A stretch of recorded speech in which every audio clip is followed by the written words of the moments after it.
Hello, my friend.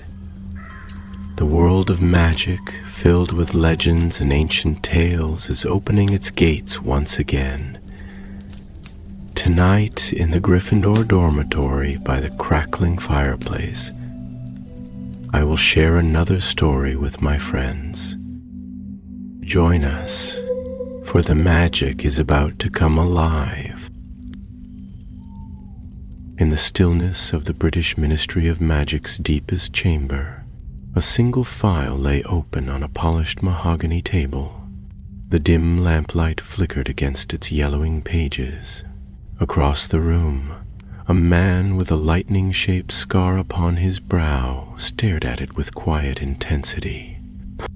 Harry Potter, no longer the boy who lived, but the man who endured, leaned forward, fingers clasped beneath his chin.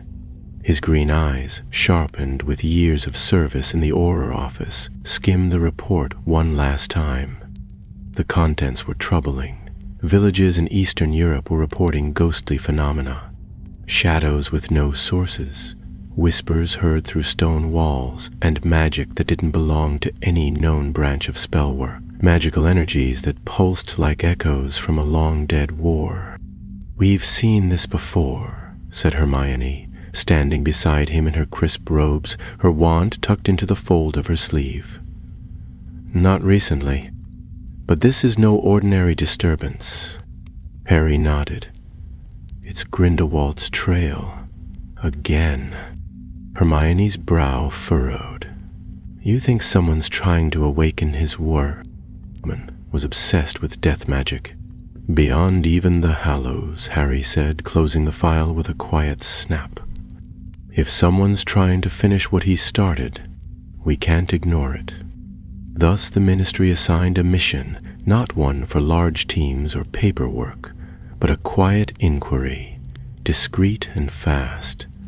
Harry would lead it himself. With him would go Hermione, brilliant, resourceful, and utterly unafraid, and a younger agent named Elias Vance, a prodigious curse-breaker from the Scottish Isles, who had cracked enchanted tombs across the continent by the age of 24. They met Elias at dawn on the ministry's upper balcony. The rising sun bathed the rooftops of London in gold, and the wind tugged at their cloaks. Elias stood tall and serious, a wand holstered at his side, a leather satchel across his chest, filled with enchanted instruments. "I've studied Grindelwald's symbols," Elias said without greeting. "If someone's using his spellcraft, I'll find the trail." "Good," Harry replied. "We'll start in the Carpathians." The first sighting happened in the ruins near Durmstrang. They traveled by Portkey, arriving on a frost-tipped slope overlooking a black lake. In the distance, broken towers pierced the clouds like shattered spears. The ruins of Durmstrang Institute stood silent, cloaked in drifting mist. The school had long been abandoned, its teachings corrupted by its darker headmasters, its walls unable to withstand the turning tides of time and war. The trio made their way through the snow-swept paths, wands drawn, their breath curling in the air. The silence was deep, broken only by the crunch of boots and the distant shriek of a snow hawk. At the base of a ruined tower, Elias knelt. His wand flickered once, twice, then glowed silver. "Blood wards," he muttered. "Very old. No ministry spell did this." He traced a rune in the dirt with his finger. The shape was unmistakable. A triangle enclosing a circle, split by a vertical line. The sign of the Deathly Hallows.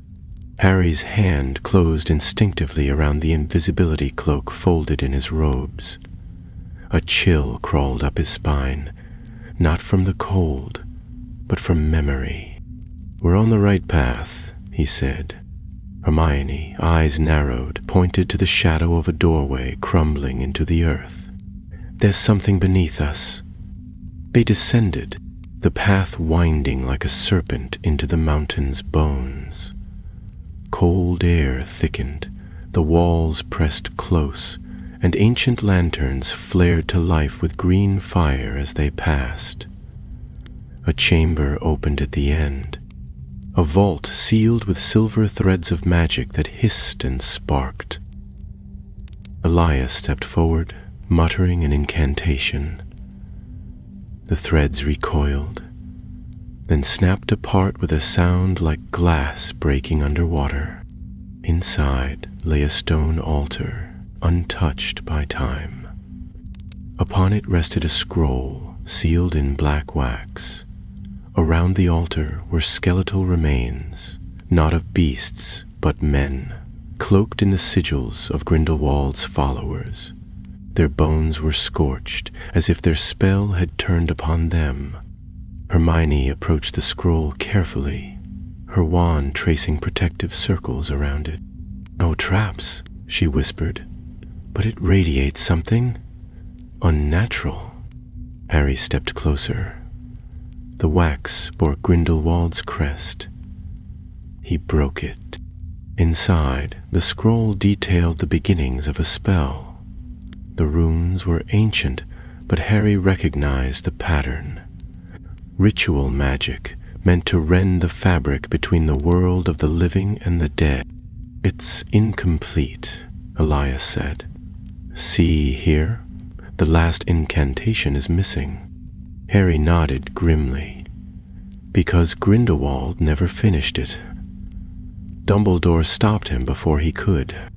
Hermione touched the edge of the scroll. "Someone is trying to finish it now." They stood in silence, the green fire casting their shadows long and uncertain across the chamber floor. Suddenly, a gust of wind, impossible so deep underground, swept through the vault, extinguishing the flames. In the darkness, a whisper curled through the air. Not speech exactly, but something older. A hiss of broken Latin, shaped by hatred and grief. Harry lit his wand. "Someone knows we're here." They turned, alert, but the chamber was empty, or so it seemed. Behind them, the skeletal remains shifted ever so slightly. The bones stirred only faintly at first, a clatter no louder than the rustle of parchment, but Harry heard it. So did Hermione, whose wand flew up in an instant, the tip flaring blue.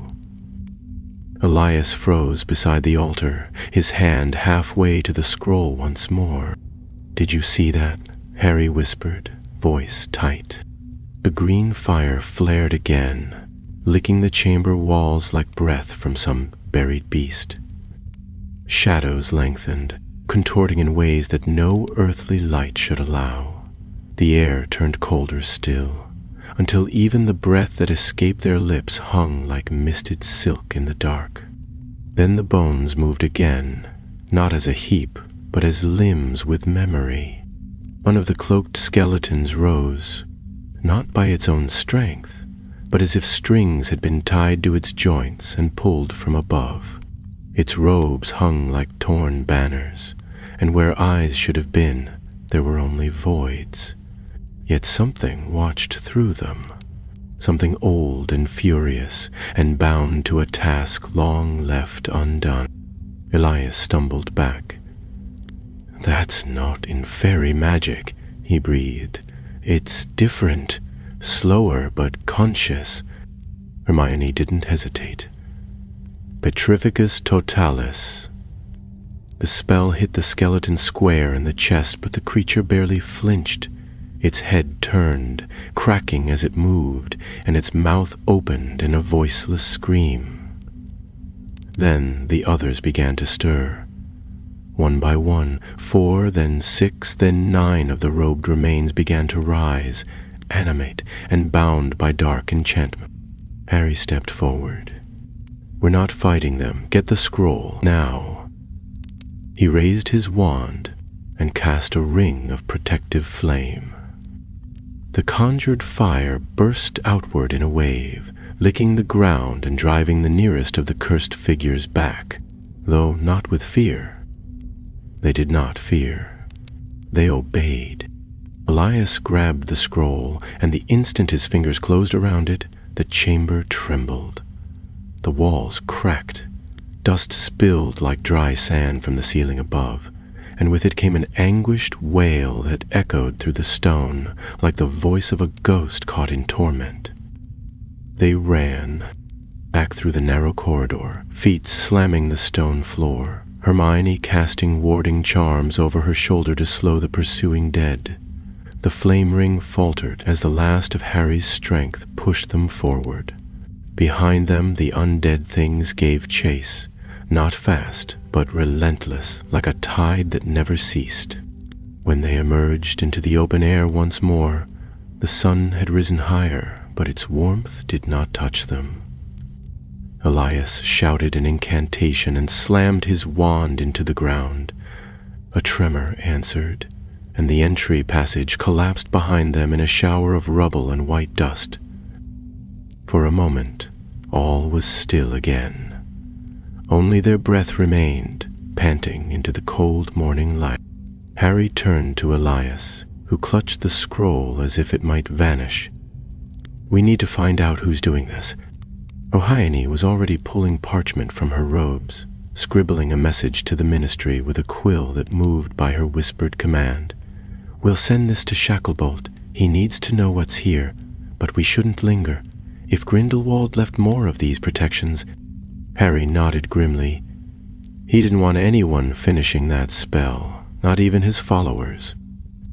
They made camp further down the mountain slope, far from the cursed ruins, and set wards around the perimeter. As night fell, the stars overhead blinked coldly, and a distant wind howled through the fir trees. The three huddled near a fire that refused to warm them. Elias unrolled the scroll once more, laying it flat atop a watered cloth. "These runes," he said, pointing, "they're not just instructions. They're memories, enchanted thoughts, like pensive strands bound into the parchment." Hermione leaned in. "That's forbidden spell work, experimental. He must have poured part of himself into this." "Did," Harry said quietly. "Grindelwald believed in legacy, in immortality through magic. He wouldn't just write a spell. He'd make sure whoever finished it was touched by him, controlled by him." Hermione paled slightly. "Then whoever is following this path, whoever found the fragments, might already be under his influence. Which means we're not just facing dark magic," Harry said. "We're facing Grindelwald's will." The fire crackled. At night, Harry dreamt of Nurmengard. He saw its black towers looming over an endless forest, saw the iron gates that had once held the darkest wizard of his age. In his dream, those gates swung open, and beyond them stood a figure cloaked in mist. Not Grindelwald, but someone else, taller, hooded, face hidden. The figure turned, and behind it lay a path of ash, winding deeper into the woods. Harry awoke before dawn, his heart pounding. They traveled west the next morning, following a lead Elias uncovered from a half-burned journal found in the vault's wreckage. The journal had belonged to a man named Karsten Luthar, a former Durmstrang student and known Grindelwald loyalist, believed to have died in the First Wizarding War. But the journal suggested otherwise. It mentioned a place called Valmora, an old sanctuary in the Black Forest, once a haven for rogue wizards during the time of the Founders. According to the final entries, Luthar had sought to gather the remaining pieces of the spell Grindelwald began. He believed Valmora would reveal the last component. The forest was dense, its branches clawing at the sky like the fingers of dead giants. Spells lit their path as they pressed deeper into the woods, where no Muggle had set foot in generations. Strange whispers trailed them, sounds of water dripping where there was no water, rustling in underbrush long undisturbed. Then they found it. Valmora, what remained of it at least. A ring of stone pillars, worn with time and scarred with magical burns, stood in a clearing. In the center, a dais of black granite, its surface cracked like an old mirror. All around, the signs of recent magic. Harry bent down, touching the edge of the dais. His fingers brushed dust and something else. A line had been carved into the stone, recent, still fresh. It was a name. Luther. Iches was here, Elias whispered. Not long ago. And he's nearly finished, Harry said. This is the second sight. There will be a third. Hermione stood back, eyes scanning the tree line. Then we're racing time. Far off in the forest, a low bell tolled. It echoed faintly, like a church bell under deep water. They turned as one toward the sound. Somewhere ahead, someone was calling the dead to rise. The tolling bell faded slowly, its sound drawn out like breath through a crypt. The three stood in silence, every muscle coiled, listening. No more came, just that single, mournful note, but its echo lingered in the still air long after, unsettling and strange. Even the birds had gone quiet. Elias straightened, tightening the strap on his satchel and brushing dust from his hands. That wasn't natural. It came from the west, beyond the forest's edge. And I've read of bells like that before. Ritual bells, made from silver mined in cursed ground. Grindelwald's followers use them to awaken layered enchantments. It means something has begun. Hermione moved quickly around the stone dais, casting protective charms on the ground, eyes scanning the old runes carved into the pillars. This place was once a sanctuary. A sanctuary doesn't leave such violent residue. The magic here has been twisted. Someone's turned it into a ritual site. Harry nodded, his eyes lingering on the trees beyond. Then we're close. Closer than we've been. We press on. We find Luthar before he finishes what Grindelwald never could. They packed the scroll and left Valmora behind, but not before Hermione took a rubbing of the carvings for later study. The walk westward was long, and the forest grew darker the deeper they went, though not for want of sunlight. The trees were ancient, tall, moss-draped and dense, and their twisted boughs formed a canopy that dimmed the day into perpetual twilight. More than once, Elias paused to mark their path with subtle runes, lest the woods begin to shift around them. There were stories, after all, of forests that moved when magic stirred within. At twilight, they came upon a narrow path of stones leading to a ravine. A wooden bridge arched across it, frail-looking and crooked, its ropes grown brittle with age. Hermione tested it with her wand. "It's stable," Harry led the way. As they crossed, a breeze rose beneath them, cold and sudden, and in its grip came voices. Not clear or close, but distant murmurs, as if spoken in the folds of memory. Harry heard a laugh he hadn't heard since he was 17, wild and echoing. Serious. Then the whisper of a song, one he'd heard from his mother's lips only in dreams. He staggered halfway across, his breath caught. Hermione reached for his arm. "It's the spell, the scroll, it's seeping through. We're too close to it now for it not to try and touch us." Elias nodded grimly as he stepped on to the other side. Grindelwald's enchantments weren't only about power. They were about memory, about temptation. He lured followers with promises of what they most desired. This bridge is more than a path. It's a threshold. Beyond the ravine, the forest ended abruptly. The trees simply stopped, as if cut clean by an unseen force, and beyond it stood a gate of blackened iron sunk into a moss-covered wall. A ruined manor loomed behind it, half swallowed by ivy, its windows shattered, its roof sunken, yet the air shimmered faintly around it, the magic old and bitter. Hermione frowned as they approached. That house wasn't in any record. I checked every map of magical settlements before we left. Elias stepped forward, running a hand along the gate. That's because it's not a settlement. It's a vault. The gate creaked open without resistance, the air beyond heavy with the scent of damp stone and something older. Dust, perhaps, or ash. Inside the walls, the manor's garden had long since become a grave of tangled roots and broken stone fountains. Statues lined the path to the front doors, hooded figures with their hands extended, as if in warning or welcome. They did not speak as they passed the statues. Even the wind held its breath. Inside, the entrance hall was cold and echoing. Its walls hung with shredded tapestries, its floor patterned with faded tiles that bore sigils none of them recognized. A great staircase rose at the far end, and above it, a wide arched doorway glowed faintly with blue runes. Hermione examined the steps.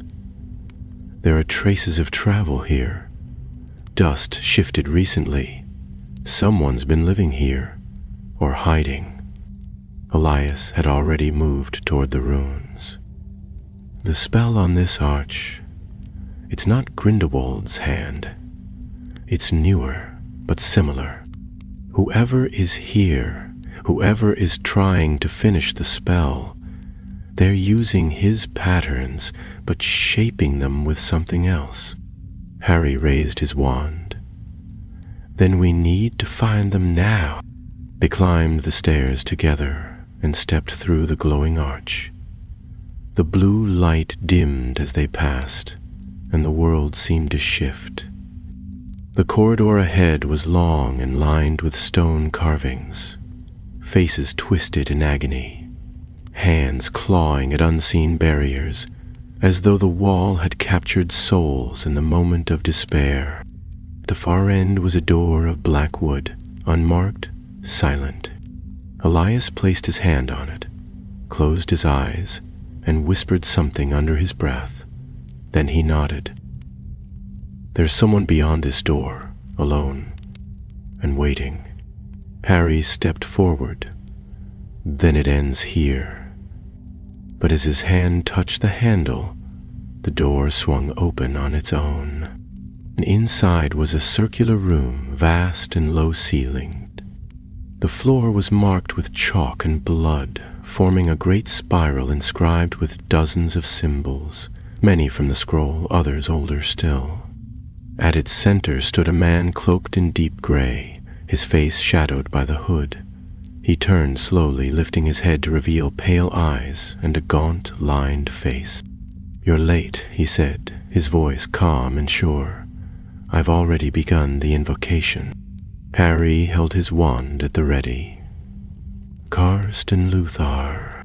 The man inclined his head. "Once. Now I am merely the vessel through which the veil shall part.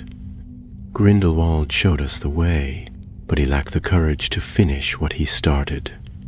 I do." Hermione stepped beside Harry. "You're dealing with forces you don't understand. This spell could tear the fabric of magic itself." Luthar smiled faintly. "Not tear, mend. Do you not see, Hermione Granger? The veil was never meant to separate us. Grindelwald's spell was to bridge the world of the living and the dead, not in shadow but in truth. I will not summon spirits. I will walk among them." Elias stepped forward now. "You're not bridging a veil. You're splitting the soul of the world. You'll bring nothing but madness." Luthar lifted his wand. The runes along the spiral flared with crimson light, and a sound like a rising storm filled the chamber. The spiral began to glow, and from the center rose a mist, thin at first, but thickening with each breath. Within it, shadows moved, forms half glimpsed, faces that did not belong to the living. Harry stepped forward. "We stop this, now." Luthar raised his wand, and the spiral exploded with light. The explosion of light was blinding. For a heartbeat, the chamber vanished in the brilliance of raw magic, and all sound was swallowed into silence. Then the force struck them like a wave. The air cracked with heat, hurling Elias backwards against the far wall. Hermione threw up a shield charm just in time to deflect the worst of the blast, but even she staggered. Harry alone kept his footing, wand clenched tightly, eyes locked on Luthar at the center of the storm. The gray-cloaked man stood untouched, his robes billowing as the runes spun around him like a wheel. The mist now filled half the chamber, and within it drifted spectral shapes, whispering indistinctly. One reached toward Harry, a pale figure with the outline of a woman, her face familiar, fleetingly so, like the echo of a childhood dream. But the form wavered, then twisted in pain, disappearing into the fog.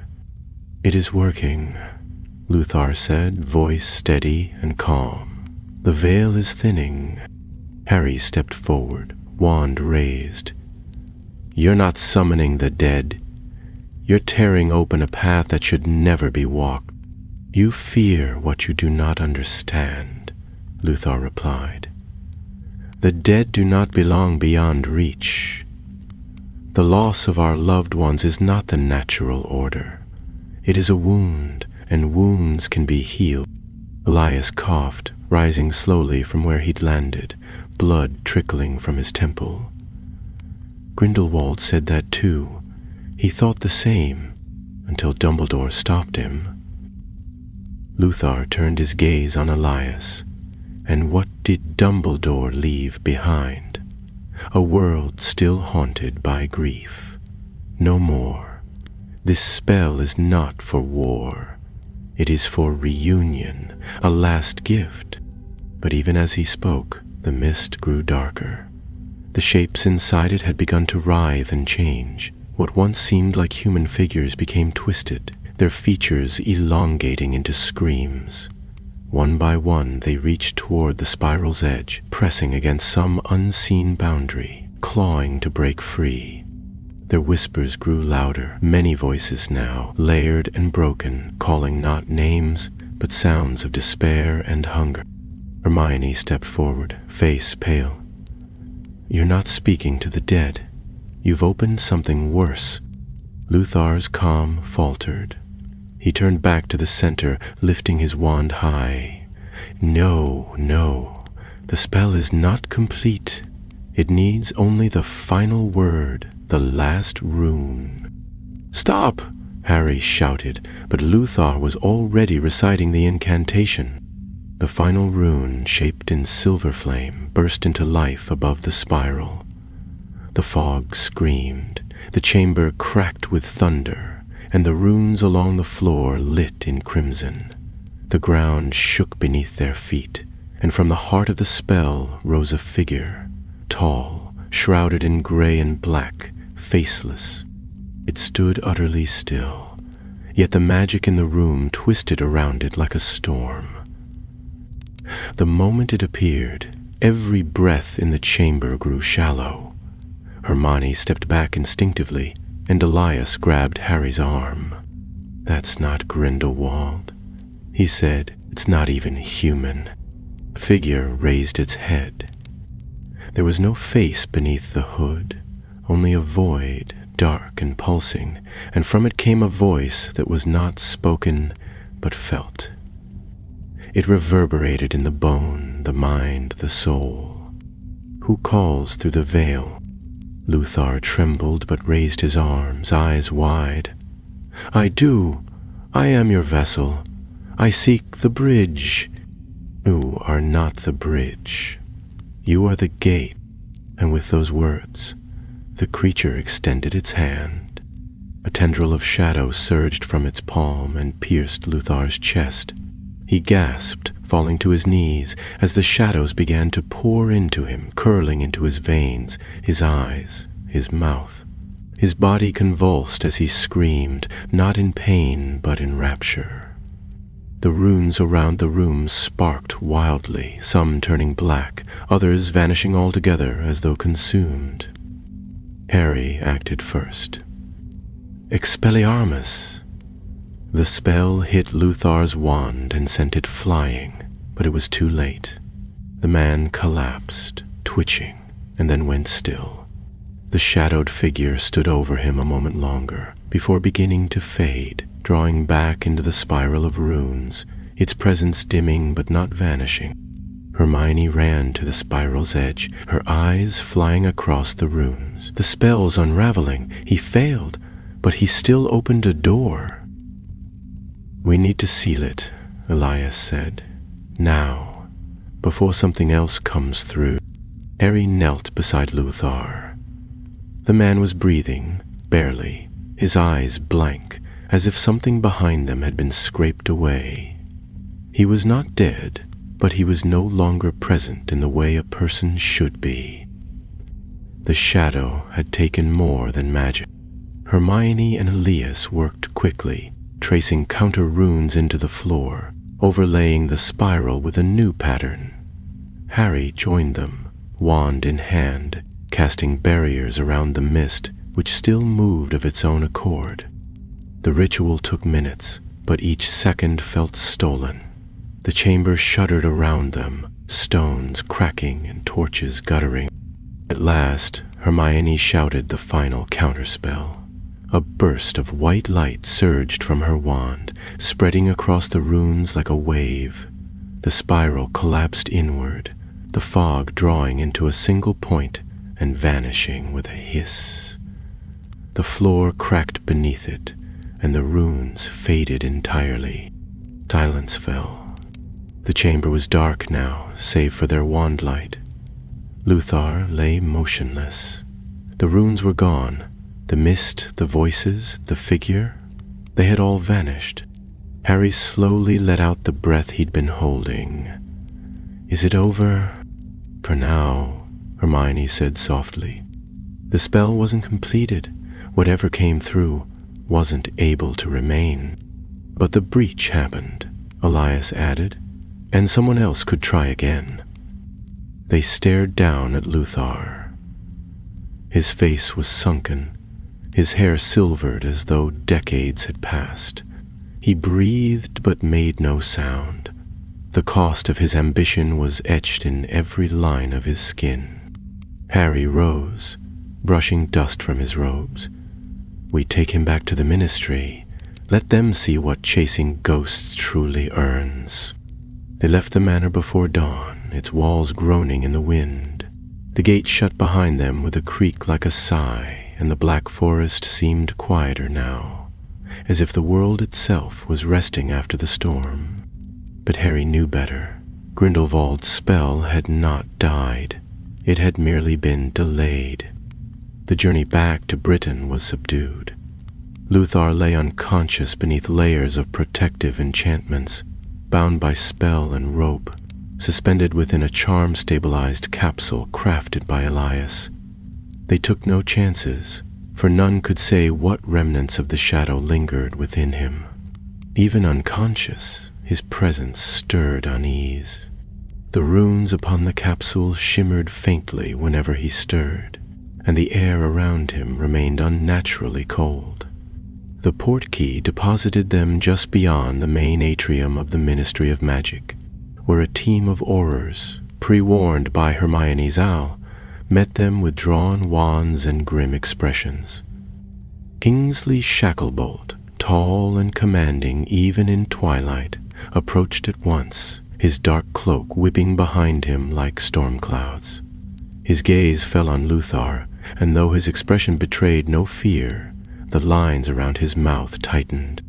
"You were right," Harry said quietly, as they walked together down the stone corridor leading to the secure holding cells beneath Level 9.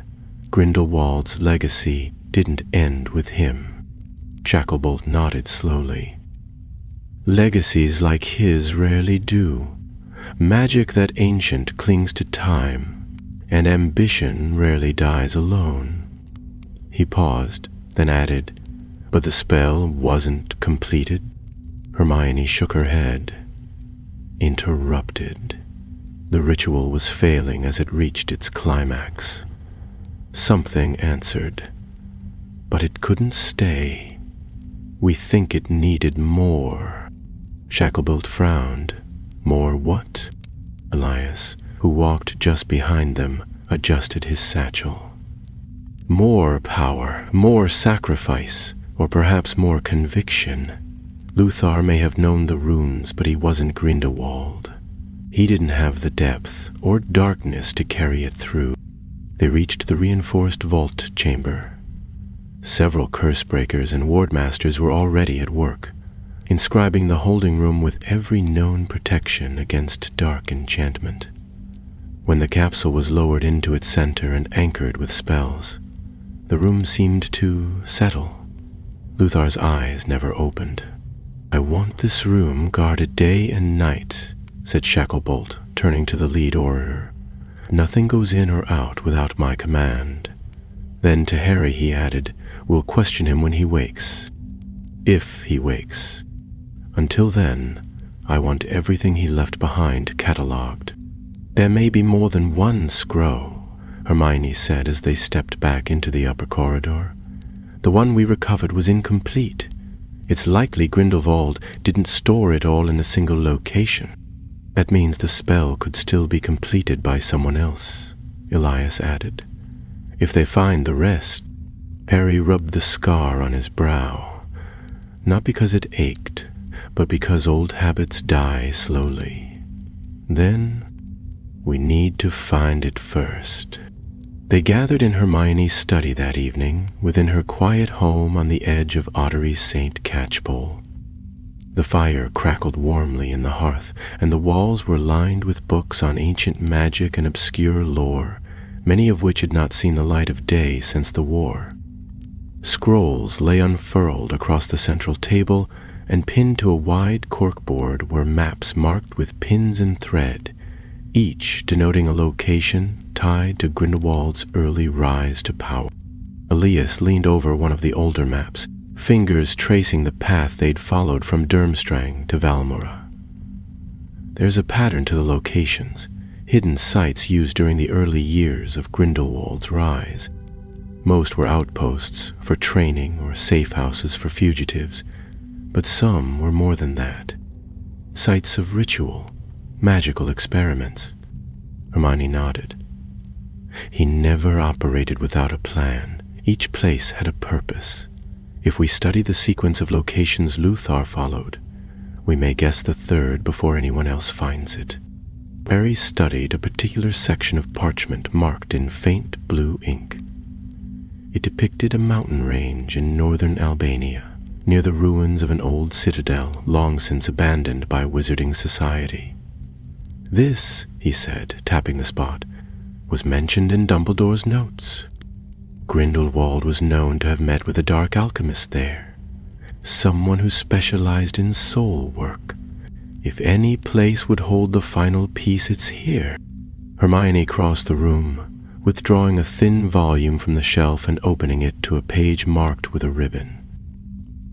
Mount Aldrak. Yes.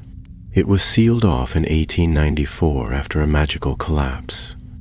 Dumbledore believed Grindelwald returned to it in secret. If he buried anything, that's where it would be. Elias leaned back. "Then that's our next step." They set off the next day, traveling by magical means as far as the Albanian border, and then onward by broom beneath a sky gray with winter clouds. The mountains rose like iron spears against the horizon, sharp and silent, blanketed in snow.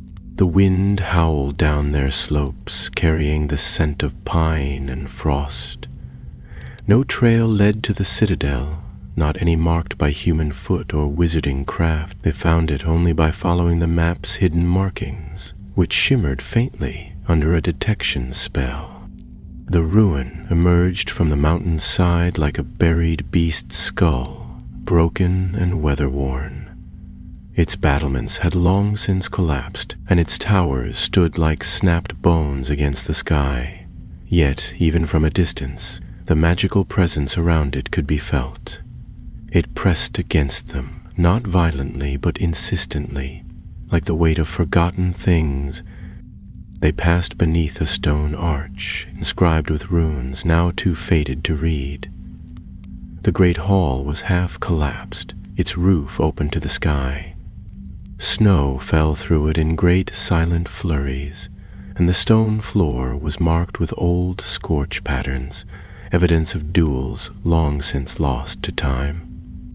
Elias paused at the edge of the room, his wand slowly scanning the air.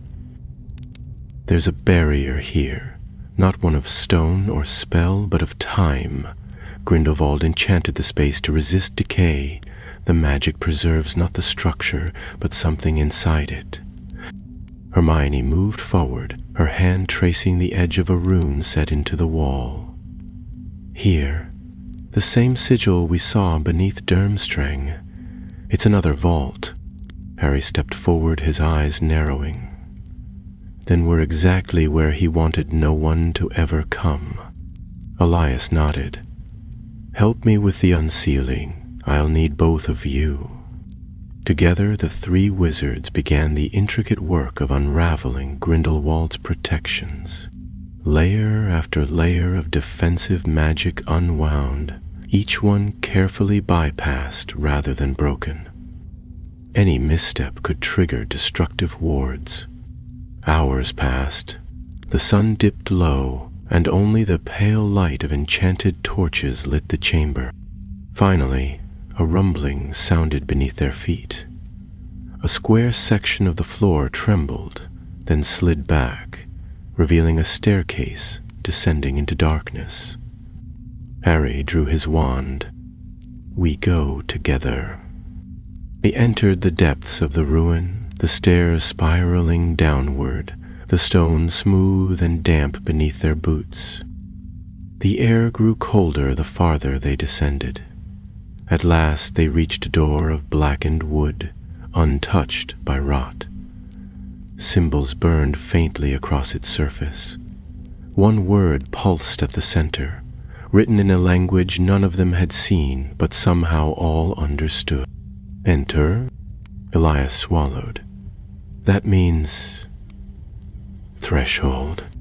Harry pressed his hand against the door. Then whatever lies beyond, it's what Grindelwald kept for last. And slowly, with magic drawn and courage steadied, they pushed the door open. The door creaked inward with a groan like something ancient sighing in its sleep.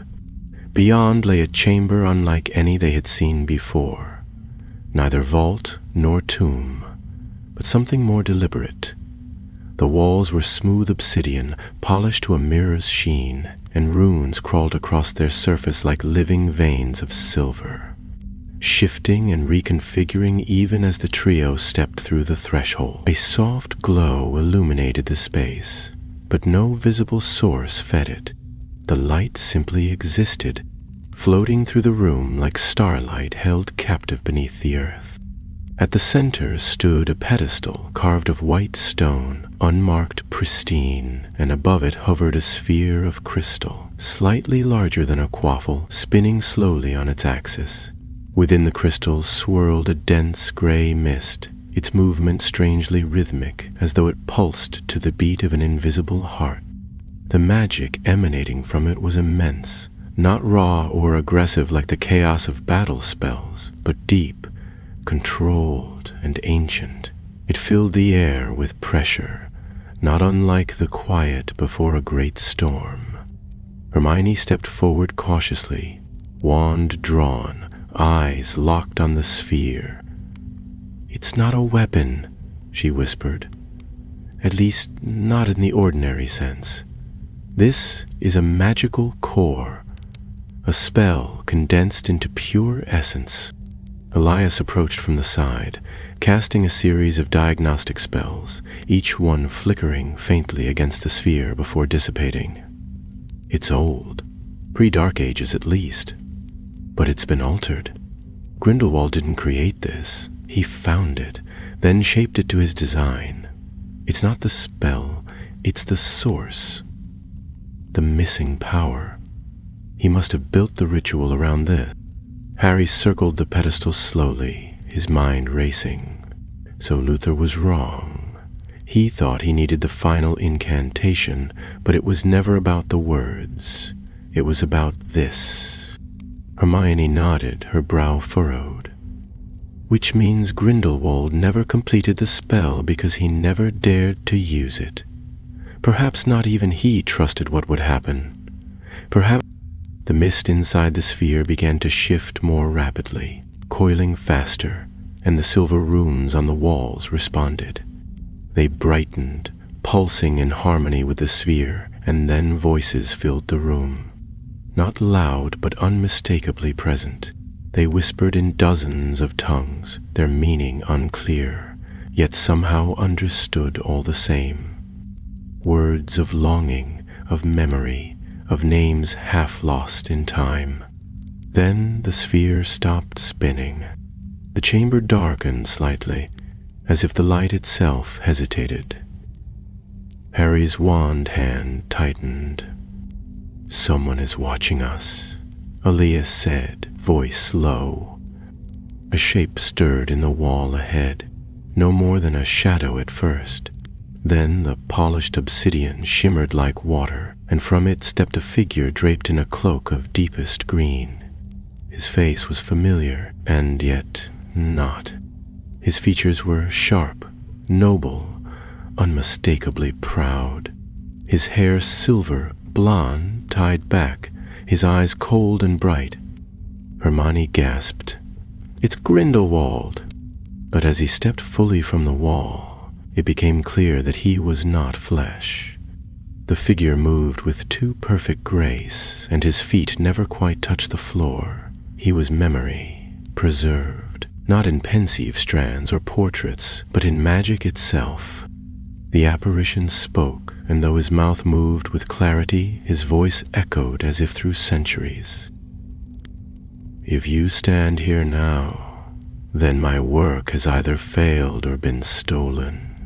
I speak not to allies, nor to fools, but to those who dare tread the line between death and desire."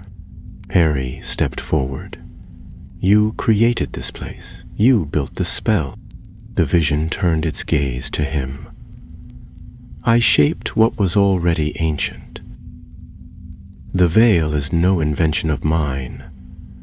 It is a wound in the world, one I sought to mend. But healing, as you know, demands sacrifice." Hermione asked, "Why didn't you use it? Why go to such lengths only to abandon the spell?" Grindelwald's eyes narrowed. "Because I saw what waited beyond. Not the peace of reunion, but the weight of memory unhealed. Magic cannot force what the soul is not ready to bear. I saw those I had lost, and they did not welcome me." Elias spoke softly now. "And yet you left this intact, knowing someone might find it." The vision of Grindelwald tilted his head. "Legacy cannot be locked away. It is a mirror, and someone, somewhere will always dare to look into it." With those words, the figure began to fade, dissolving into the obsidian wall as if melting into time. The runes dulled. The sphere began to spin again, slowly, silently, as though it had never stopped. They stood in silence for a long time. The weight of what they had heard and what they now held settled over them. The wizard hesitated. His voice felt off. His voice felt a complete murmur. Hermione finally spoke, her voice very low. "We can't leave it here. Someone else will find it eventually. Someone worse. Elias was already reaching into his satchel. We may be able to move it, carefully.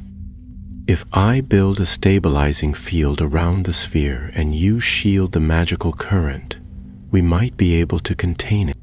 Harry nodded. Do it. We'll take it back to the Ministry. It's too dangerous to destroy blindly, but we're not letting it fall into anyone's hands again. As Elias worked, weaving the enchantments around the sphere like thread, Hermione drew out a slim mirrored shard from her robes. It was one of the last surviving fragments of the Mirror of Erised, preserved after the war and stored in the Department of Mysteries. She held it up beside the sphere. The mirror shimmered faintly, and for a fleeting moment, the mist inside the sphere shifted, forming shapes, figures, familiar one. Harry saw them too. His mother, his father, Sirius, Lupin. Just as quickly, the mist broke apart, the figures dissolved. Hermione tucked the mirror away, her voice quiet and certain. That's why it's so dangerous. Because it doesn't promise death. It promises the end of loss. At last, Elias secured the final thread of magic. The sphere, now encased in a shimmering cocoon of silver runes, lifted gently from the pedestal and hovered beside them like a floating moon. Harry looked back once more toward the chamber. This vault, buried beneath forgotten stone, this place where ambition had danced with grief. And then he turned away. They ascended the steps without speaking, the wind howling beyond the ruin walls, snow beginning to fall again. The sphere hovered in silence, its mist spinning slowly, endlessly. They did not know who would come next, but they knew what must be done. The snow fell steadily as they made their way down the mountainside, the great ruin of Mount Aldrak shrinking behind them into shadow and stone. The wind had grown sharp, needling their cloaks and scarves, howling down the slopes as if the mountain itself were loath to release what had slumbered so long within its heart. Beneath the protective enchantments, the sphere floated silently, the mist inside still coiling in slow, measured patterns. Every few minutes it would pulse faintly, as if marking time by its own rhythm. A rhythm that none of them could hear, but all could feel. They traveled on foot until the tree line thickened once more, and only then did Elias call for the enchanted sledge he had prepared before their journey began. Drawn by 2 sturdy thestrals, the sledge glided smoothly over snow and stone, and within it the containment capsule sat snugly, surrounded by protective wards that flickered faintly in the dim light. They rode in silence, each lost in thought. It was Hermione who broke the stillness first. "I keep thinking of what he said," she murmured, her breath curling into the air. "That the veil's a wound, that magic can heal it, but every time someone tries, it doesn't bring peace, it brings madness." Harry, who sat beside her, glanced toward the hovering sphere. "Because it offers the one thing no spell should, hope without consequence. There's a reason the dead are beyond reach. Magic can mend a body, repair a wand, even rewrite memory, but not loss, not truly." Elias shifted slightly, his gaze on the sphere. "But the temptation will never die, will it? No matter how many warnings are carved into stone, or how many vaults we seal, somewhere, someone will want to try again." Hermione nodded slowly. "That's why we need more than vaults. We need memory, records, teachings. Let them know what this nearly costs." The journey took most of the day. By the time they reached the rendezvous point, dusk had fallen, casting long shadows across the snow-covered field. A team from the Department of Magical Transport awaited them there, cloaked in enchanted garb and standing beside a large, rune-inscribed container. Kingsley Shacklebolt himself was present, his eyes narrowing as he saw the sphere hovering between them. "You found it," he said simply as they stepped down from the sledge. Harry nodded. "The core of Grindelwald's spell, and perhaps something even older." Shacklebolt approached it slowly, studying the swirling mist, then glanced to Elias. "Is it stable?" "For now," the Cursebreaker replied, "but it reacts to presence, emotions, possibly even thought. It must be kept isolated, watched constantly." Shacklebolt turned to Harry and Hermione. "And Grindelwald himself, did he leave anything else, a message, a memory?" Hermione answered, "A magical echo. He said he abandoned the spell when he saw what lay beyond the veil, that the dead weren't waiting with welcome, but with pain. He warned of unfinished wounds." Harry added, "It wasn't remorse, but it wasn't ambition either. It was fear. Even Grindelwald feared what he'd touched." They transferred the sphere carefully, sliding the containment cocoon into the rune-etched crate. As soon as the lid was sealed, the pressure in the air seemed to lessen, as if a weight had been lifted, though not entirely removed. "Take it to the Department of Mysteries," Shacklebolt instructed. "Into the deep archive. The veil chamber will be reinforced. I'll speak to the unspeakables myself. No research, no tests, no theories. Not without my command." The crate was whisked away, escorted by 4 aurors and a pair of unspeakables whose expressions were unreadable behind enchanted masks. Only when the last shimmer of their disapparition faded did Shacklebolt turn back to them. "You did more than recover an artifact," he said. "You stopped something that could have changed the world, or ended it." Hermione folded her arms, her face thoughtful. "And we don't know if we stopped it entirely. The scroll we recovered, it was only one part. There could be others." "I'll have search teams comb the sites," Shacklebolt replied. "Durmstrang, Valmora, Mount Aldrak, every hideout Grindelwald ever used. If there are more fragments, we'll find them." Elias nodded. "And if you need help translating the older spell work, I'll stay on." Harry glanced toward the place where the crate had disappeared. "And Luthar?" "Still unconscious," Shacklebolt said. "But not in a natural sleep. The healers at St. Mungo's can't explain it. His mind has retreated, as if something is missing." "Not something," Hermione said softly. "Someone." The following days passed in quiet urgency. Reports were filed, interviews conducted, vaults inspected, and letters exchanged with the magical governments of Europe. A number of minor Grindelwald relics were uncovered, grimoires half-burnt, enchanted tomes sealed in stone, and artifacts inscribed with runes too dark for public display. But none bore the same power as the sphere. Scroll, now safely locked within the Department of Mysteries, was placed under the highest level of containment. Hermione spent days translating its deeper layers, tracing the web of spells that bound it, and slowly began to map Grindelwald's design. What emerged was even more complex than she had feared. It wasn't just a spell, she told Harry and Elias one evening, standing in her office beneath the flickering chandelier.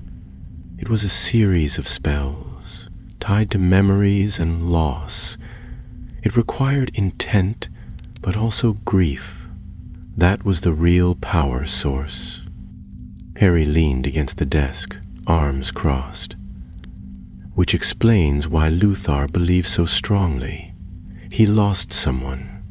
The spell used that to power itself," Elias added.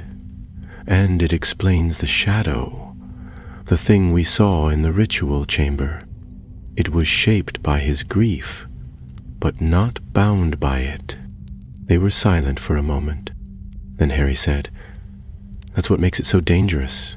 Magic powered by grief will never run out, because there's always someone who's lost something."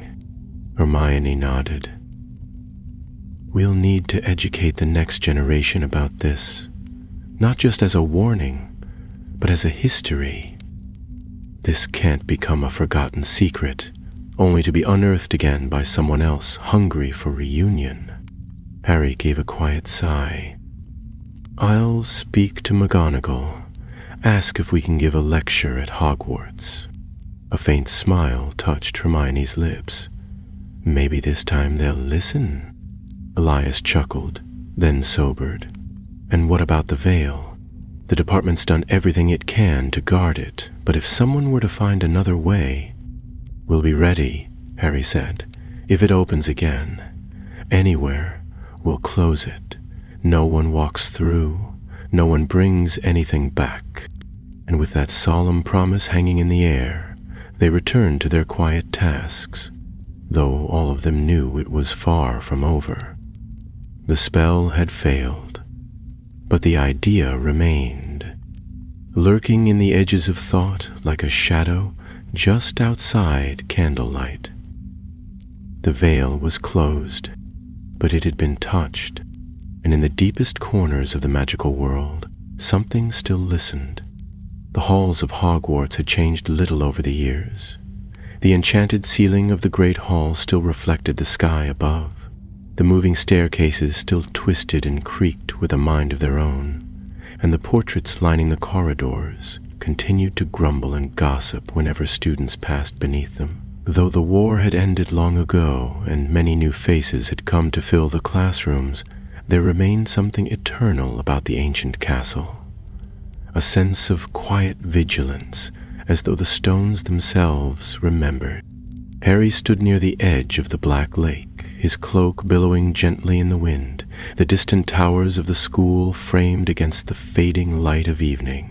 The sun dipped behind the forbidden forest, casting long shadows across the grass. Behind him, Hermione approached, her arms folded, her expression unreadable. She glanced at the castle before speaking.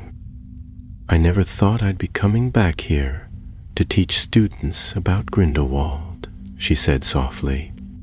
Harry turned slightly, a small smile flickering across his face. "Neither did I, but this isn't about glorifying him. It's about warning them, about helping them understand why certain doors should remain shut."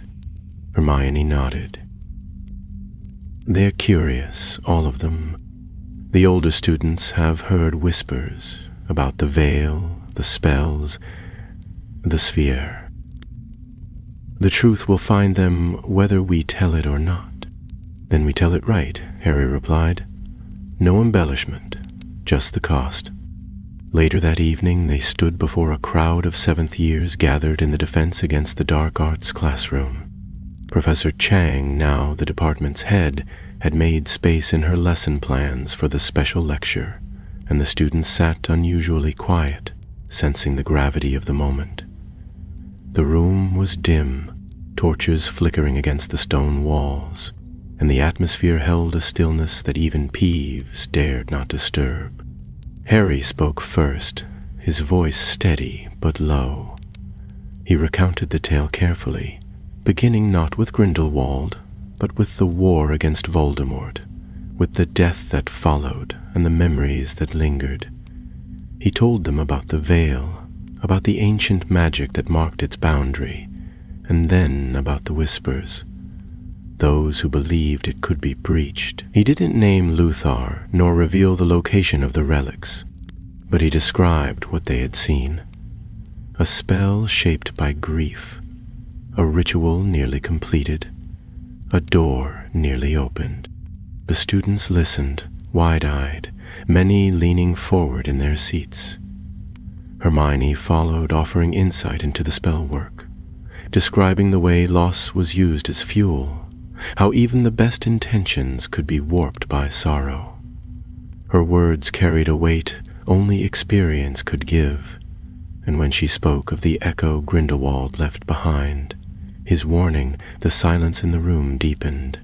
When they finished, a hand rose cautiously. A girl with braided hair and sharp eyes asked, "But what if the spell had worked? What if someone had gone through the veil and come back?" Harry hesitated, then answered, "Then we would have lost more than we ever hoped to gain." Afterward, they walked through the corridors in quiet reflection. The night was peaceful, stars glittering above the castle, the stone floors cool beneath their boots. As they passed the library, Hermione paused, her gaze lingering on the heavy oak doors. "They'll study this for years," she said. "Try to make sense of it. Some of them may even be tempted to finish what Luthar started." Harry glanced at her. "And that's why we've left no path for them to follow." She raised an eyebrow. "You're sure the records are secure?" "In the deep archive," he replied. "No key, no wand, no spell will open it without the minister's hand. The sphere is hidden, the scrolls sealed, and the runes erased from every known text. We've done all we can." Hermione gave a small nod, though she didn't look fully reassured. "Then all that's left is memory." Elsewhere in the world, the memory had already begun to fray. Beneath the cracked foundation of an old estate in northern Austria, where Grindelwald had once held court in secret, a lone figure moved through the ruins. He was tall, hooded, and silent, his face hidden behind a veil of enchantments that made the air shimmer as he passed. His wand cast no light, but he walked without hesitation, as though guided by something stronger than sight. He reached a chamber long forgotten, one not listed in any ministry record nor marked on any surviving map.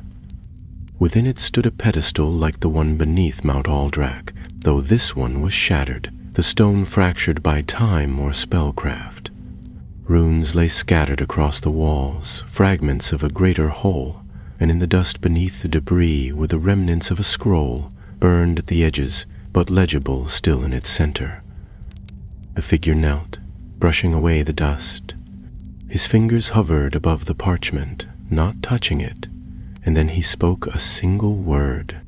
The runes on the walls flared briefly, as if waking from a long slumber. The chamber shivered. He smiled, then rose, tucking the scroll into a satchel lined with dragon hide. The wind shifted, though no windows stood open, and a whisper moved through the chamber, a whisper that did not belong to the living. The man turned and disappeared into the dark. Back in London, Harry sat beside the fire in his study, a steaming cup of tea untouched on the table beside him. Hedwig's old perch stood in the corner, unused but polished, and the photograph of his parents on the mantel still waved quietly at him from time to time. A stack of parchments rested on the desk, each one filled with notes from their expedition, diagrams of the ritual circle, translations of Grindelwald's incantations, and a partial reconstruction of the spell's core mechanics. He had meant to burn them days ago. He picked up the top page, holding it between two fingers. The script was neat, Hermione's hand, annotated with Elia's runic shorthand in the margins. The words swam before him for a moment, not because they were difficult, but because they were too easy. He could still hear the whispers from that chamber, still feel the presence of those figures in the mist, faces he had known, loved, and lost. The parchment hovered above the flame, then curled as it caught fire.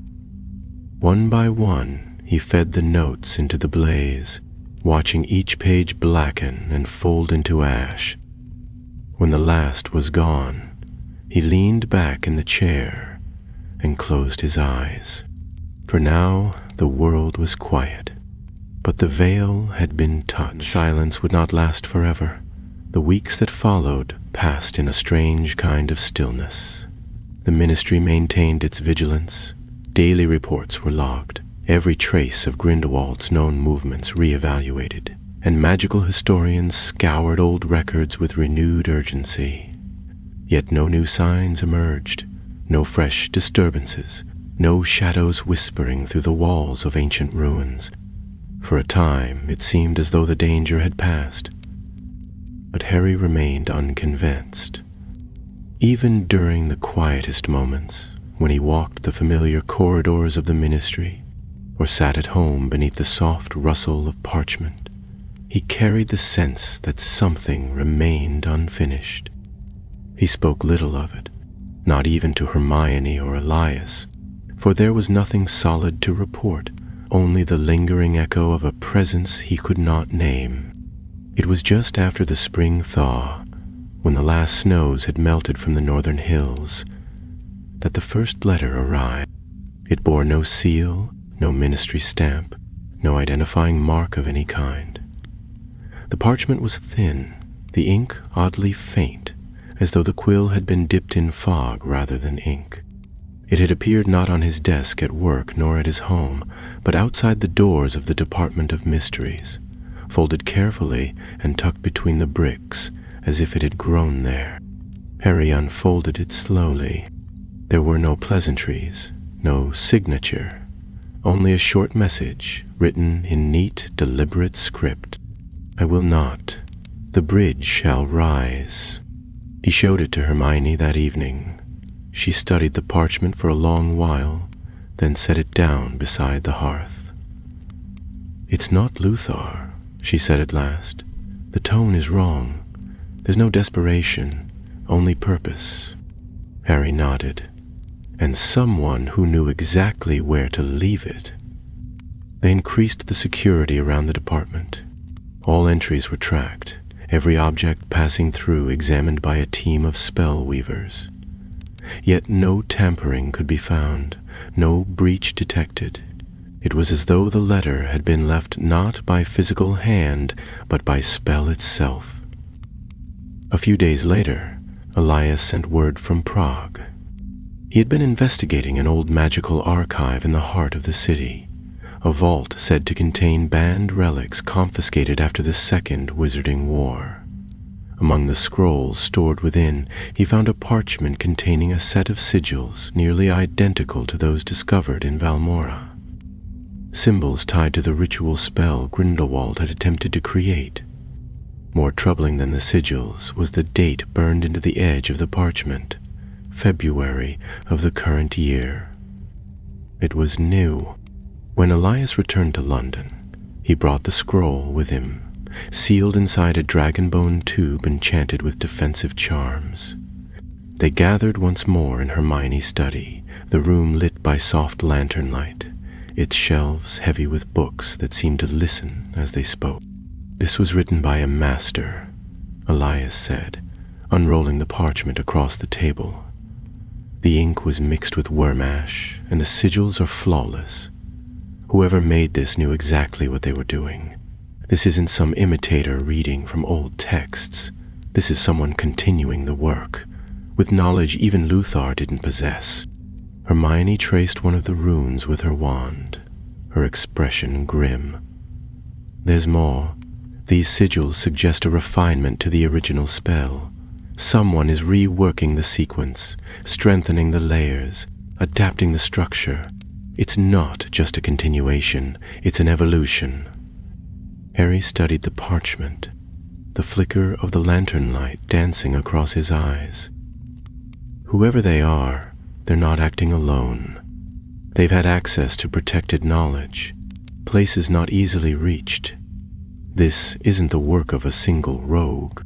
Hermione leaned back, the firelight casting shadows along her cheek. "Then we must ask the oldest question of all." Elias raised an eyebrow. "Which is?" She answered softly, "Who benefits?" It was a question without an easy answer. In the days that followed, they dug deeper into magical families known to have supported Grindelwald, into rogue elements within magical academia, into the few unsolved disappearances that had occurred near ancient magical sites. Threads emerged, faint, frayed, but present. Mentions of a masked figure in the Carpathian lowlands, whispers of a ghostly presence in the northern steppes, and rumors from old magical outposts in the Balkans where runes had begun to glow in the dark for no reason at all. Then came the dream. It came to Harry as he slept beside the hearth, his head resting on folded arms atop a clutter of scrolls. In the dream, he stood once more before the veil in the Department of Mysteries, but it was not as he remembered it. Not still, not silent.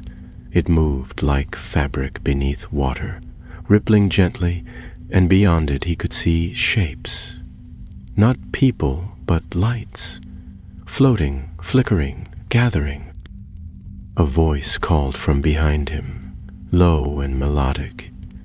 He turned and found himself face to face with the figure from Mount Aldra. Not Grindelwald, not Luthar, a man cloaked in dark emerald robes, his face half covered by a ceremonial mask of silver and bone. His eyes shone beneath it, blue as frozen flame.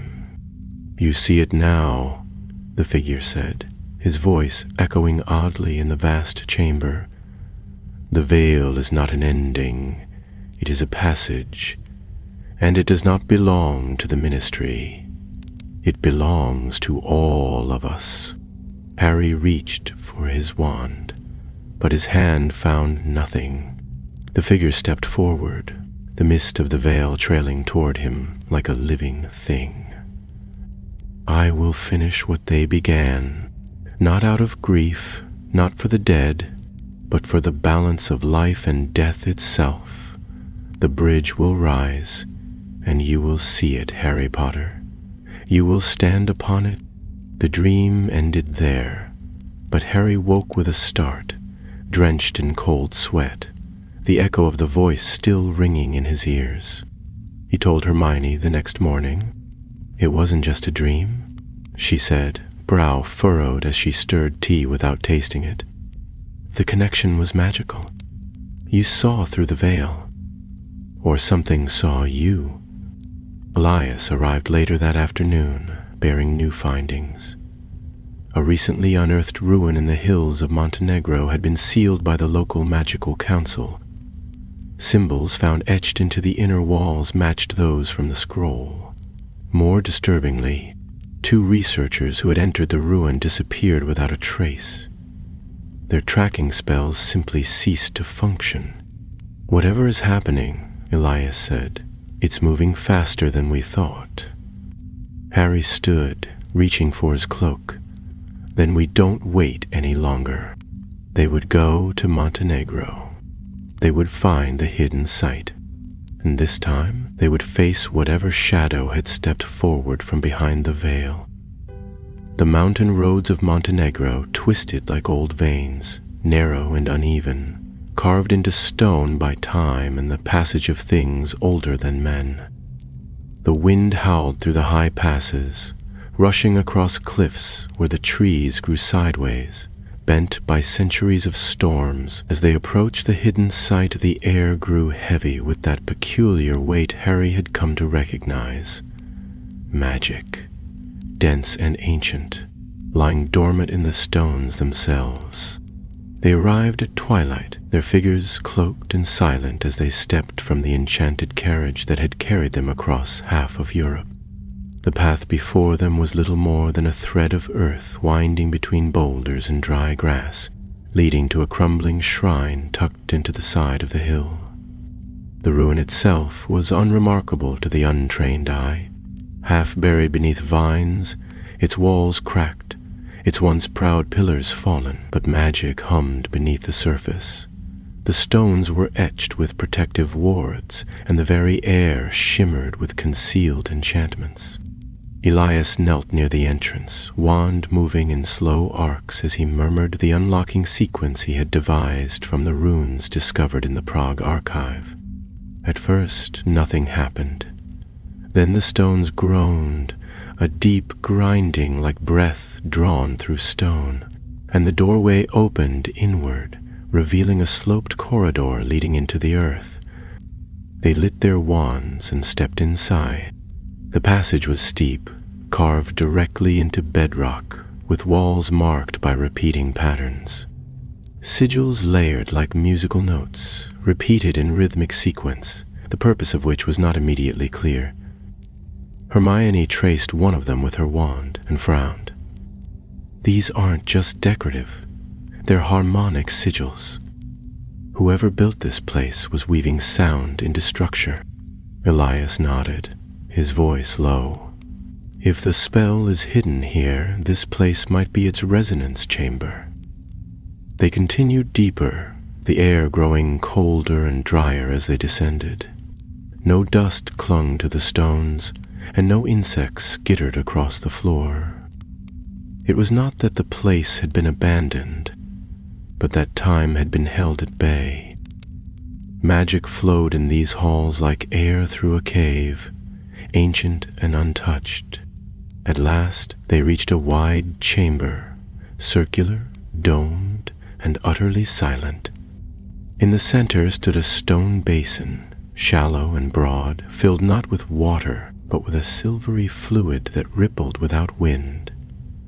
Above it hovered 3 small stones, each inscribed with a single rune, suspended in place by a spell that pulsed faintly with light. Hermione stepped closer, eyes narrowed.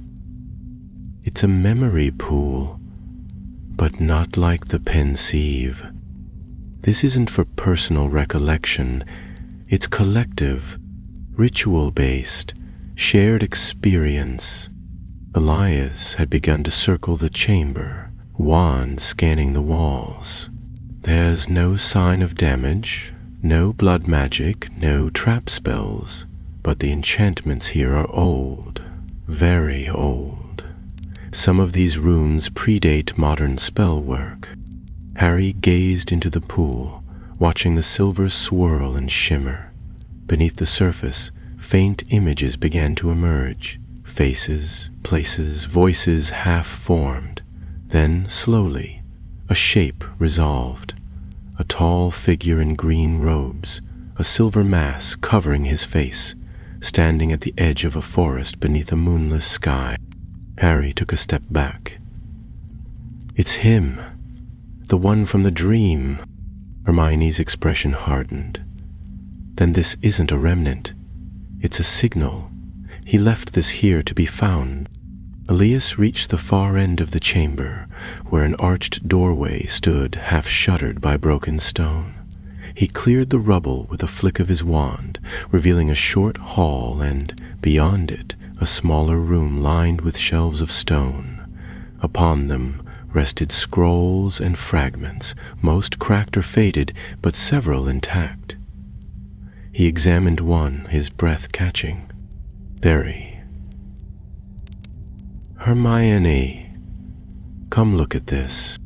They crossed the chamber quickly and joined him in the archive room. The scroll Elias held trembled slightly in his hands, responding to the proximity of the sphere's memory still lingering in Harry's magic. The parchment was marked with runes nearly identical to those found in the deep archive, but these were sharper, more complete. The spell had grown. Hermione read quickly, then looked up, her face pale. This is a continuation, a second sequence, linked to the first, but rewritten. He's adapting the veil spell into something else, something more controlled. Elias unrolled another scroll. Here, this speaks of a gate, not a passage through death, but a mirror gate, one that allows echoes to cross. Harry frowned. Echoes? Not spirits, Hermione said slowly, but fragments, impressions. The thoughts or memories of the dead, held in form long enough to speak. That's not resurrection, Harry muttered. That's conjuring ghosts that believe they're real. Hermione met his eyes. And that could be more dangerous than the real thing. As they read, a pattern emerged. A ritual of 3 stages, each meant to harness a different kind of loss. The first was grief, the second remembrance, and the third, unspoken on the scroll but implied, was restoration. The spell wasn't just about bringing something back. It was about recreating it. Sound echoed through the corridor above. They froze. It was not loud. A shuffle of feet, perhaps, or the creak of old stone, but it had not come from them. Harry moved first, wand at the ready, motioning for the others to follow. They stepped silently from the archive room back into the main chamber, the silver pool still shimmering in the center. The air had changed, heavier now, as though it had been disturbed. A figure stood in the archway above. He was tall and robed, his cloak the color of old pine needles, and across his face gleamed the same silver mask from Harry's dream. He held no wand, but power radiated from him like heat from embers. He descended the stairs slowly, his footsteps soundless. "I wondered how long it would take you," the masked man said, his voice clear and calm, though muffled slightly by the mask. The spell was meant to call. You simply had to listen. Harry raised his wand. "You're the one writing the scrolls, the one trying to finish Grindelwald's spell." The man inclined his head. "No, I am the one completing what he feared. He saw the edge of the veil and turned away. I do not." Hermione stepped beside Harry, wand ready. "You have no idea what lies beyond that threshold." "I have more than you know," the man replied, "because I have spoken to them." Elias narrowed his eyes. "You've conjured echoes, haven't you? Used the ritual to summon fragments." The masked figure nodded slowly. "And they spoke. They remembered, and through them I saw what magic must become." Harry took a step forward. "You're playing with memories. It's not truth, it's illusion." "Then why do they weep?" the man asked, his voice barely a whisper. "Why do they cry for the world they left behind?" He raised one hand. The silver pool trembled, and from it rose a voice, soft, familiar. "Harry!" It was Lily Potter's voice, not distant, not broken, but clear, alive. The voice lingered in the air like the last note of a song, impossibly real, so vivid that for a moment the very world around them seemed to still. Harry stood frozen, his wand lowered ever so slightly, eyes fixed upon the silver pool from which the sound had come. It was not an echo. It was not a dream. It was her voice, untouched by time, soft and warm, and exactly as he remembered from the few scattered memories that had survived. Hermione's breath caught. Even Elias, who had no memory of the woman behind the name, seemed momentarily unmoored by the sound. Then it came again. "Harry, is it really you?" Harry's mouth opened, but no words came. His thoughts spun in 1,000 directions at once. Reason warred with memory, suspicion with longing. The masked figure stood silently nearby, watching, saying nothing, as though he understood the power of silence better than any spell. The pool shimmered again, and above it formed a shape, a woman's figure, her form composed not of light nor shadow, but of something between. She was not a ghost, nor an echo like those seen in the graveyard with the resurrection stone. She looked real. Her green eyes shone, her red hair drifted around her shoulders, and her face held a sorrowful wonder. "Harry," she said again, and this time he stepped forward. Hermione reached for his arm. "Harry, don't." His voice had lost something of its warmth. It was not, at the very least, uttered. His eyes had the quietly, not turning his gaze. He stopped at the edge of the pool. the shimmering surface barely inches from his boots. "Is it really you?" he asked, his voice hoarse, barely above a whisper. The figure smiled faintly. "It's what remains of me, what your love remembers, what your pain recalls. I am not her, Harry, but I am near her." Behind him, the masked figure spoke again, his tone like water sliding over stone. "This is the second stage of the ritual, the mirror of remembrance. Your grief opened the gate. Now your memory shapes what steps through it." Hermione turned sharply, her wand raised. "You used him?" "I offered him the choice," the man replied, "just as I offer it to you." Harry shook his head slowly. No, this isn't right. This isn't her. She wouldn't want this. "But do you?" the figure asked, not unkindly. Harry stared into the eyes that so closely matched his own. He saw kindness there, familiarity, but not depth, not memory. Whatever had risen from the pool bore the shape of Lily Potter, her voice, her grace, but it was not her soul. There was no warmth of life behind her eyes, only reflection. Slowly, he stepped back. "She's gone," he said, more firmly now, "and I will not build a world that pretends otherwise."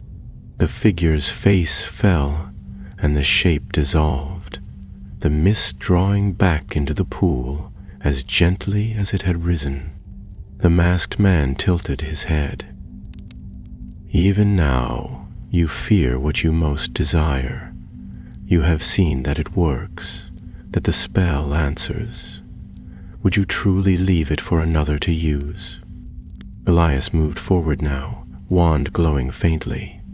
"You've seen what it does, but not what it costs. That spell you're building? It doesn't just remember the dead, it binds them. To you, to your will." "The men choose to speak," the man said, "and what they say is truth."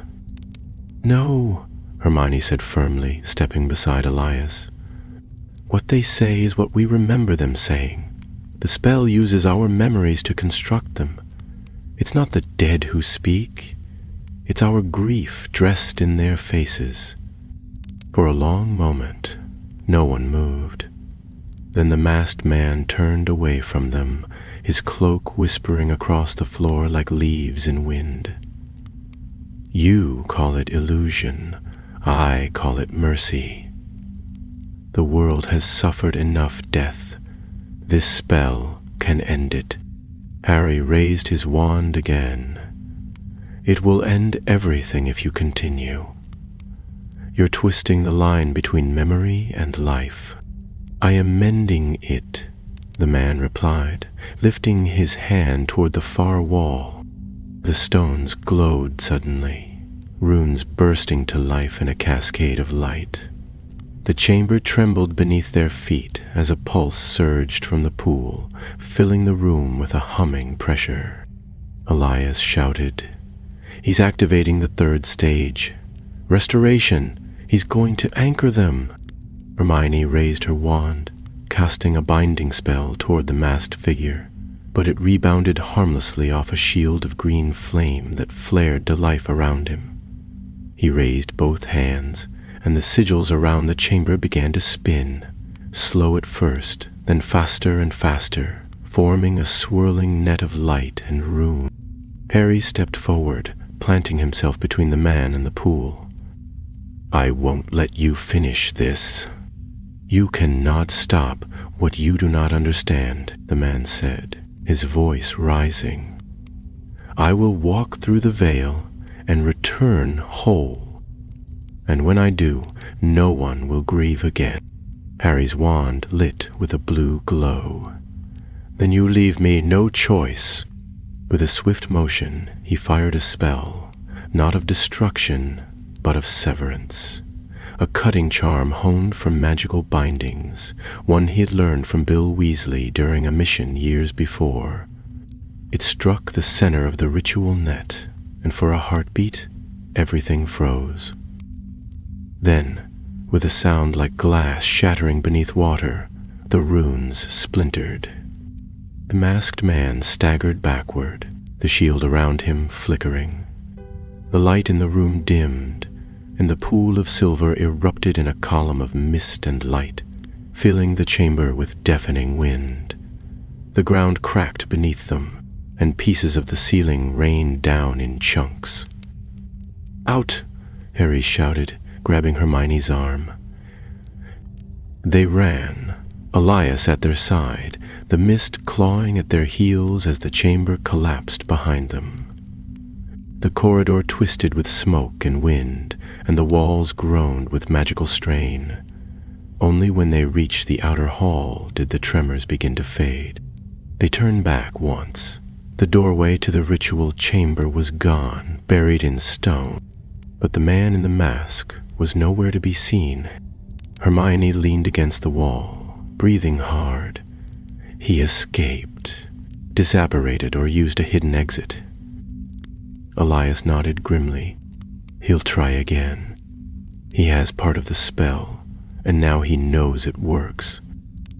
Harry stared at the rubble, the memory of his mother's voice still echoing faintly in his ears. And he knows I heard her. The storm broke over London 3 nights after their return, casting bolts of silver lightning across the sky and flooding the cobbled streets of Diagon Alley with sheets of rain. The magical world, though hidden from Muggle's sight, felt the storm in other ways, a tightening of the air, a restlessness in the shadows, an urgency in the conversations whispered behind drawn curtains. In the Ministry of Magic, the Department of Mysteries had been sealed entirely, its entrance guarded by a dozen aurors at all times. Inside, the Veil Chamber had been reinforced with new enchantments, some of them drawn from spells so old that their origins were written in runes no one alive could fully translate. But still, Harry felt no peace. He stood alone before the veil, its shuddering fabric faintly visible in the dim light of the chamber, a slow ripple moving across its surface like breath drawn through cloth. It whispered, not in words, but in something quieter, something sensed rather than heard. He had been coming here late, long after the ministry's usual hours, to think, to remember, and to listen. He did not expect an answer, but this time there was one, a soft voice, clearer than mist and gentler than wind, drifted through the veil. It was not his mother's voice this time, nor the echo of any person he knew. It spoke a single word, one drawn not from English, but from the deep language of spells, the ancient tongue used in wandless enchantment, older even than Latin. Alas, Primora. The veil shivered, and then stilled. Harry turned away. By morning, the ministry was in motion. Hermione arrived with 2 scrolls under her arm, her face pale with thought and urgency. Elias followed close behind, dragging a large, iron-clasped chest marked with the sigils of the unspeakables. The 3 of them met in a secure chamber below level 10, one reserved for classified investigations, its stone walls embedded with enchantments that shifted constantly to prevent eavesdropping. "We've confirmed it," Hermione said, spreading the scrolls across the table. The masked man was operating under the name Arcanthus, an alias, obviously, but it's appeared in at least 3 different magical records dating back over 2 centuries. Whoever he is, he's used this identity to insert himself into magical studies, rituals, even as an advisor to dark covens across Eastern Europe. Elias opened the chest, revealing fragments of enchanted metal and rune stones, remnants of the Montenegro site, carefully gathered after the collapse. This wasn't his first attempt. He's been testing pieces of the spell for years. That ritual we stopped? It wasn't the end. It was the beginning of the final stage. Harry scanned the documents silently, eyes narrowing. Then what comes next? Hermione drew a deep breath. He'll try to anchor the echoes, but he needs one more component. He needs a soul willing to bind itself to the ritual. Not just grief, not just memory, but a living person prepared to offer their own soul as the bridge. Elias nodded grimly. That's what he meant by balance. He wants to cross the veil and come back. Harry didn't look up. Or bring someone else through. Silence fell across the room. It was that same evening when the second letter arrived. This time it came not in silence, but delivered by Owl, a black-feathered creature with eyes like silver coins and a message tied to its legs sealed in dark green wax. The handwriting on the parchment was the same as before, but the tone had changed. You cannot destroy what you carry within you. I have seen her, Harry, the one you lost. You gave her shape in the mirror. You called her name, and she answered. When the gate opens again, she will be waiting. Harry crushed the letter in his fist. He knew now what Arcanthus wanted. Not just power, not control, but permanence. A bridge not for all souls, but for one. And he would use any magic necessary to build it. They tracked him to the Alps. A hidden fortress, once belonging to a family line long since dissolved, had been reawakened. Magic pulsed around the perimeter like a warded drum, and strange lights danced above the snowbound cliffs. As they approached, the very air resisted them, gusts that tried to turn their steps, illusions in the snow meant to disorient. Whispers that tempted them to forget why they had come. But they pressed on. Hermione broke the outer wards. Elias disabled the enchantments guarding the stone gates.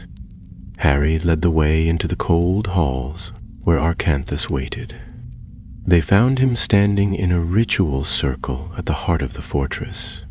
A great chamber open to the sky, the stars wheeling above, the veil between life and death thinnest beneath their light.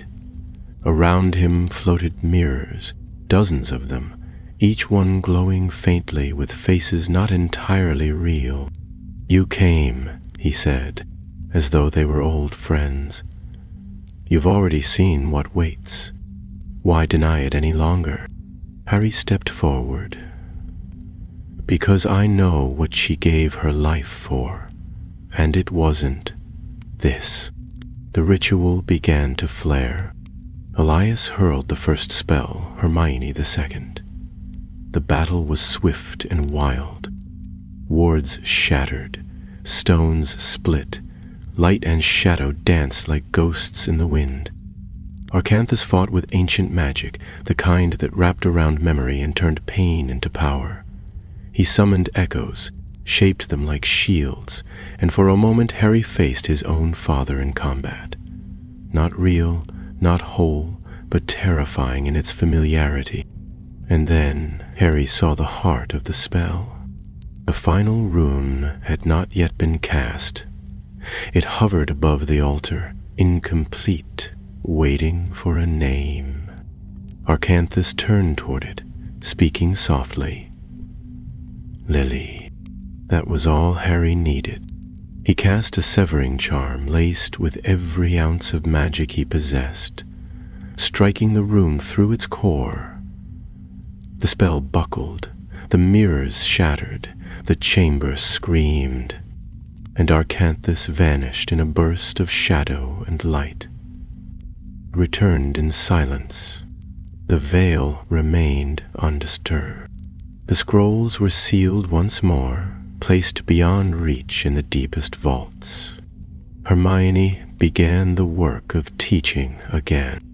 Elias returned to the north, seeking forgotten spells that could never again be used. And Harry, for the first time in many years, stood once more beside the Black Lake, watching the reflection of stars shimmer on the water. He had seen the edge of what might have been. He had heard her voice, but he had chosen to let her go, not because he had forgotten, but because to truly love the dead is to let them rest.